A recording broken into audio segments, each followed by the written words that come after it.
High বন্ধুরা, কেমন আছেন? আশা করি ভালো আছেন। তো বন্ধুরা, আজ একটা স্পেশাল মাছ রান্না করব, তাই সাথে থাকুন এবং সম্পূর্ণ ভিডিওটি দেখুন।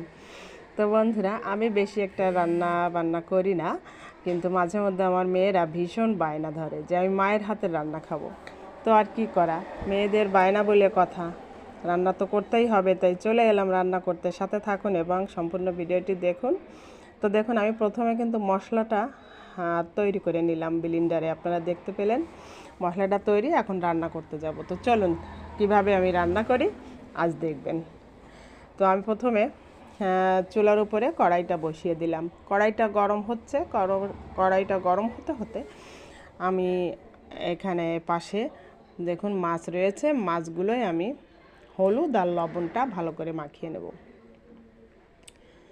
তো হলুদ আর লবণ মাখিয়ে নিলে ভাজি করতে সুবিধা হয়। তো এই জন্য আমি ভালো করে হলুদ আর লবণ মাখিয়ে নিলাম। এদিকে কড়াই গরম হয়ে গেল, আমি কড়াইতে তেলটা ঢেলে দিলাম। তো মাছ ভাজতে গেলে তেলটা একটু বেশি গরম করতে হয়, তো আমি বেশি করে তেলটা গরম করে নিলাম। তেল গরম হয়ে গেলে আমি কিন্তু এখন মাছ ভাজা শুরু করে দিলাম।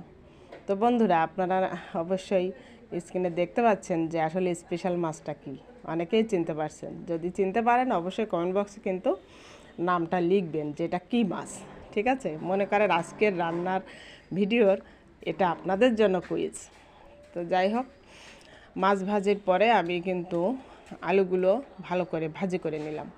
মাছ এবং আলু দুটোই ভাজি হয়ে গেল। এখন আমি তেলে মশলাটা দিয়ে দিলাম। মশলাটা দিয়ে একটু নাড়াচাড়া করে হালকা ভেজে আলু দিয়ে দিলাম। আলু আর মশলা ভালো করে ভাজলাম। ভাজি হয়ে গেলে তখন আমি কিন্তু এখন জল ঢেলে দেব। তো বন্ধুরা, তার আগে বলে নিই আজকের রান্নাটা কিন্তু আপনাদের জন্য রান্না করে পাঠিয়ে দিলাম, খেয়ে কিন্তু বলবেন কেমন হয়েছে।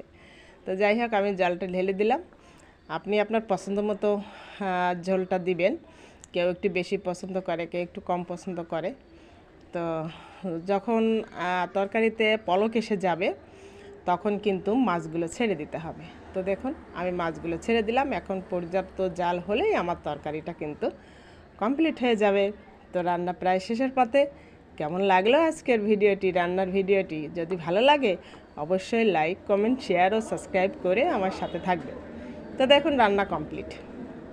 তো রান্না শেষে আমি কিন্তু একটু গুঁড়ো মশলার উপর দিয়ে ছড়িয়ে দিই, না দিলে আমার ভালোই লাগে না, মনে হয় কি জানি দেয়নি এমনটা। তো যাই হোক, এখানেই শেষ করছি আজকের ভিডিওটি। সবাই ভালো থাকেন, সুস্থ থাকেন, বাই।